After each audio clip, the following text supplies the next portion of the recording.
자, 여러분 안녕하세요.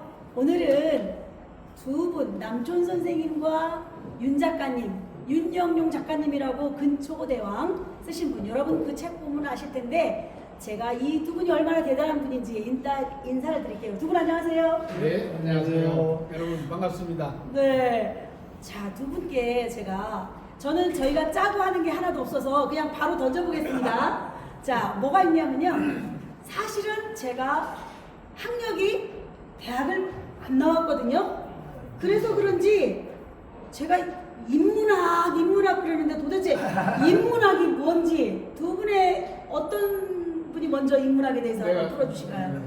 네, 한번 풀어주세요. 인문학이 도대체 뭔지 쉽게 아주 제가 알기 쉽게. 지금 인문학 강의를 막 맡아서 하고 있거든요. 네, 어떤 강의가 인문학이에요? 인문학이라는 것은 문사철이라고 하죠. 보통 우리가 문학과 역사와 철학 그것을 인문학이라고 합니다.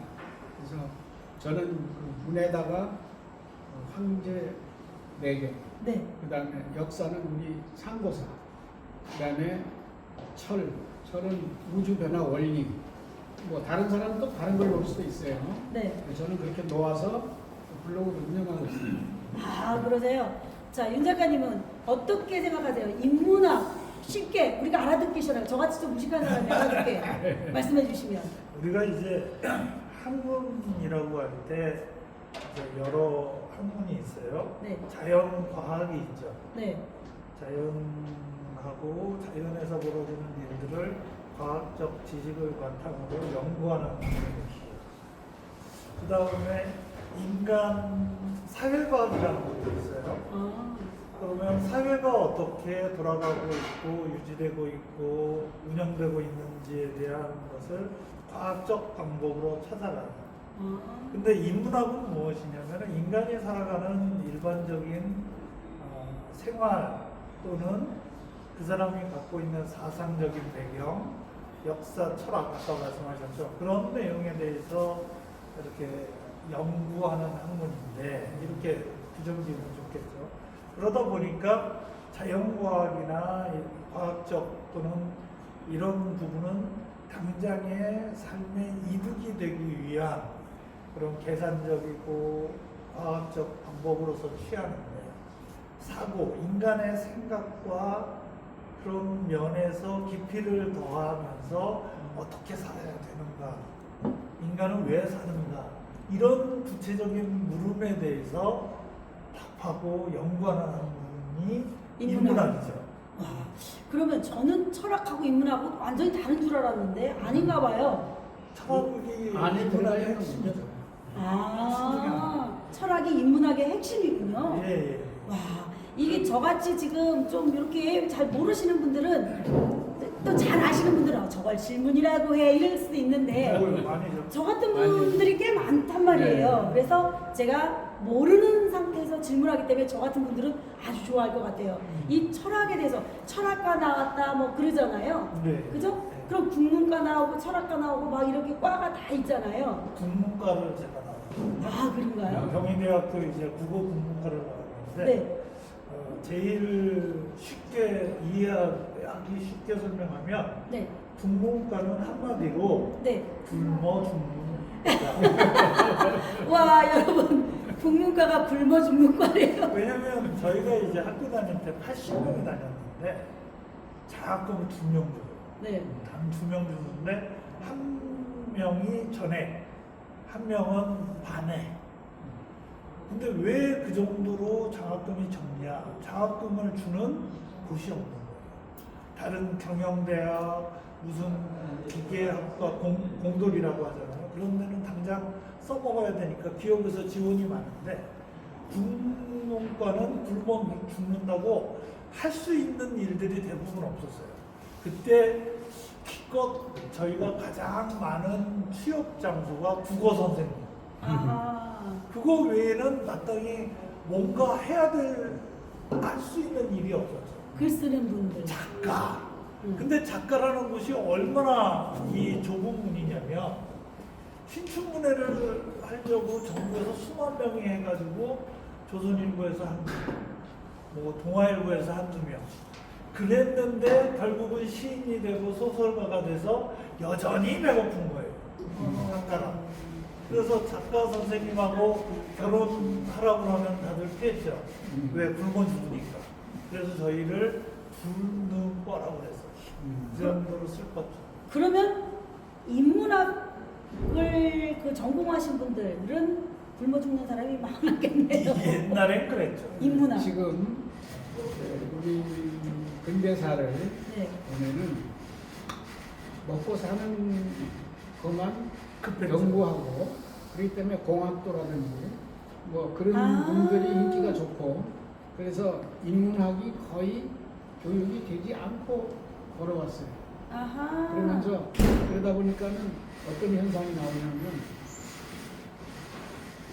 먹고 아침에 새벽에 일어나서 한국에 일하고 들어오고 또 일하고 들어오고 뭐 그렇게 해가지고 돈은 좀 경제는 좋아졌지만은 너무 쌍막한 거예요 인생이. 그런데 그 쌍막하고 힘들 때 그걸 좀 부드럽게 해준 사람들이 시인이고 또 음악이고 노래란 말입니다. 아. 그러면은 이제 사람들이 먹고 살만 하니까 이제 그런 걸 찾는 거죠. 그죠? 아. 요즘에는 시인도 제법 잘 나가. 굶어 죽지는 않아. 네. 옛날에는 폐병이 굉장히 많았는데 시인들이 폐병이 많이 걸렸어. 또 가수들이 폐병이 많이 걸렸어. 네. 왜?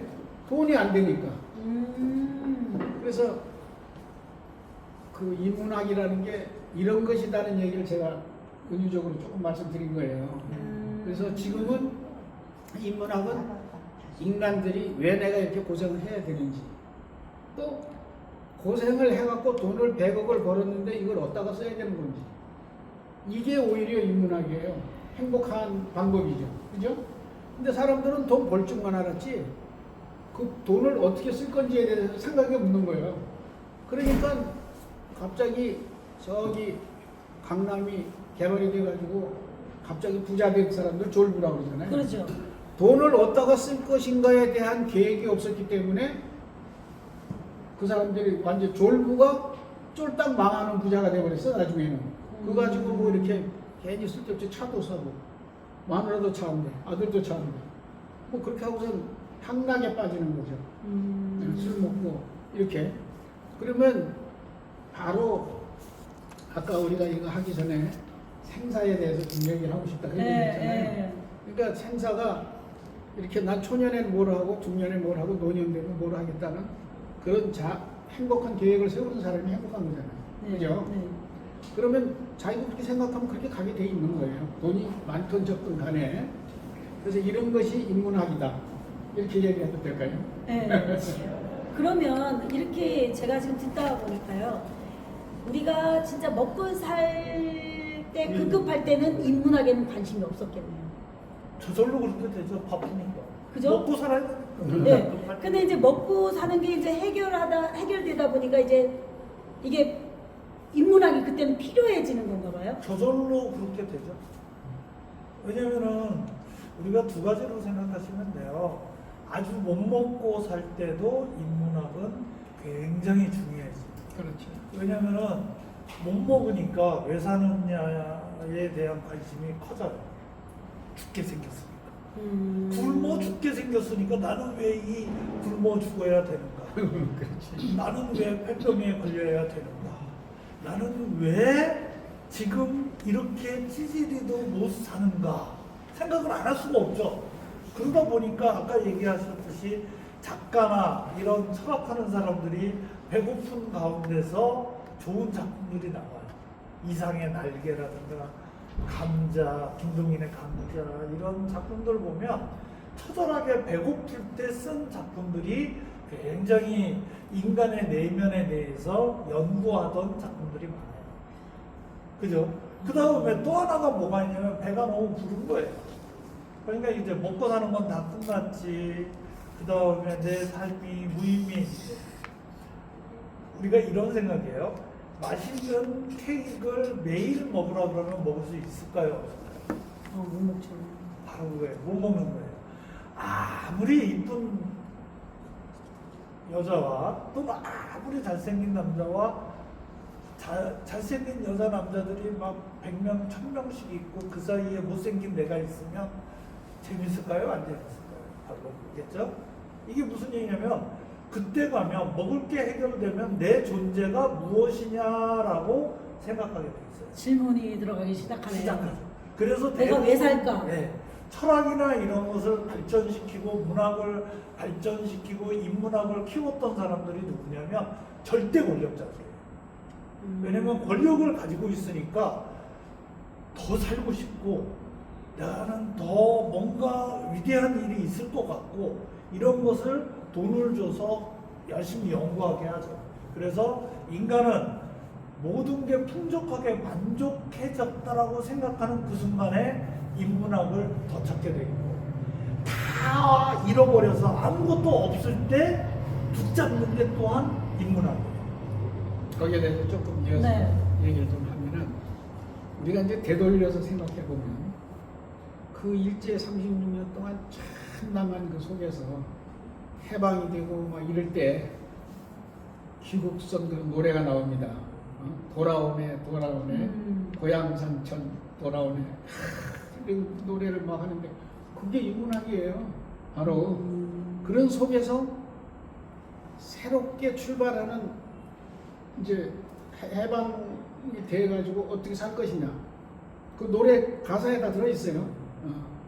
이렇게 막 우리가 이제 새롭게 발전한다 이런 그러면서 6.25 때며 9.2 때마다 그 애절한 노래들이 우리 민중의 위로도 해주고 또 용기도 갖게 해주고 죽으려고 그러다가도 그런 노래를 듣고서 살아야지 그러고 이런 게 인문학이거든요. 그래서 안 보이는 것 같지만 굉장히 위대한 일을 하고 있는 게 인문학이다. 그리고 또 사회가 각박해지면 인문학이 부족해서 그래. 그런 얘기를 많이 해요. 그죠? 그 각박하고 정치하는 사람들도 각박하게 먹고 사는 것만 생각하는 사람이 정치를 하면 부정을 하게 돼 있잖아요. 그렇죠? 최근에 이제 인문학을 가장 쉽게 한마디로 정의하면 딱 이렇게 정의하시면 돼요. 인간에 대한 이해를 하는 학문이다. 자연과학이나 이런 여러 가지 실용적인 학문들 많은데 그 목적이 인간을 이해하는 거다. 왜? 우리가 인간 사이에 살고 있으니까. 그래서 인문학을 자세히 보시면 사람 인자잖아요. 네. 문자가 그럴 문자인데 네.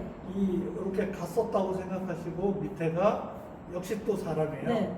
그 다음에 뭐 문학, 역사가 같다 그러면은 입에다가 인간 얘기하는 거거든요. 그 결국은 뭐냐면 인간에 대한 이해예요.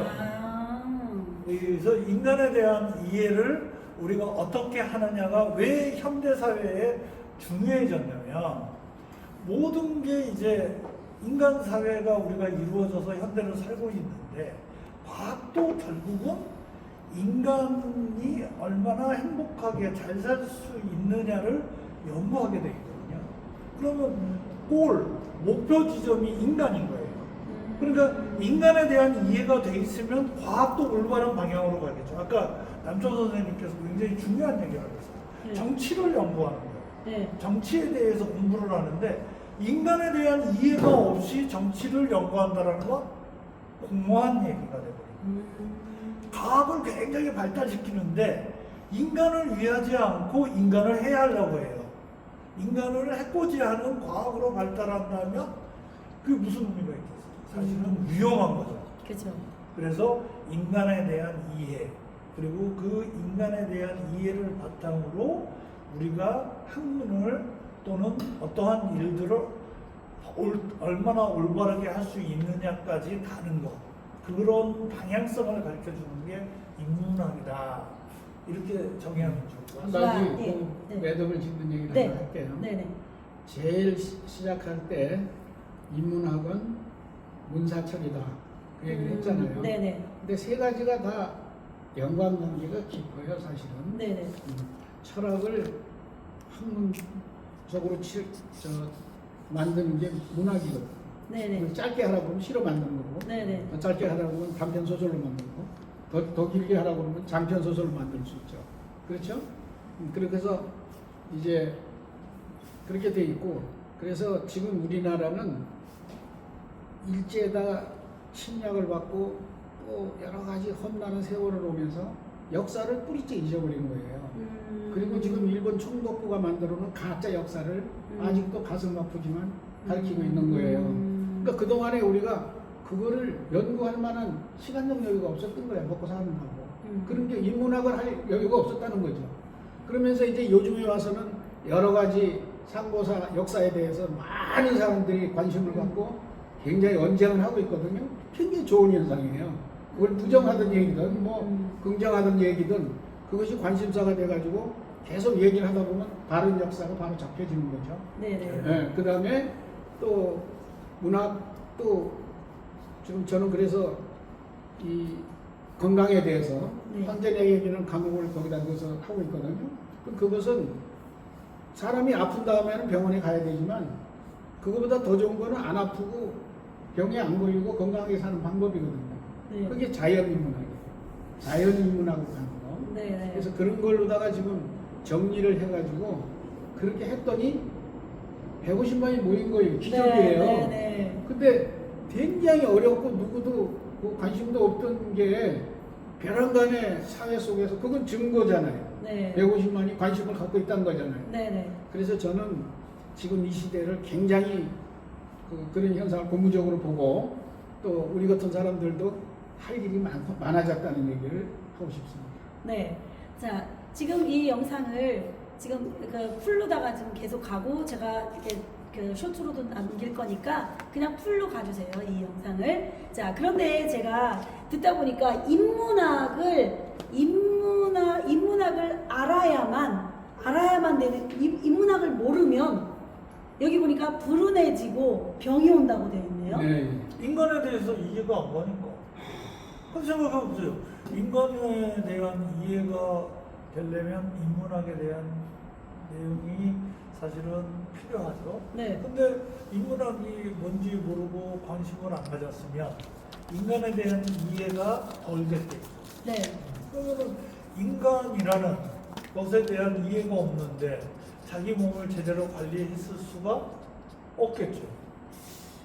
아, 그러면 제가 이렇게 생각하면 되겠나요? 이 인문학 속에는 철학도 있다고 그랬잖아요. 영리도 있죠. 그죠? 우리가 이 사주라고 그러잖아요. 사주팔자, 운명학이다. 인간에 대해서 이해를 하기 위해서 그런 게 생겼을 거 아니에요. 제가 왜 그랬냐면 저는 철학과는 철학관 차리려고 했는 줄 알았어요. 철학과 나온 사람들이 철학관 나오는 건 줄 알았어요. 아니에요? 네. 그건 전혀 아닌가요? 예. 네네네.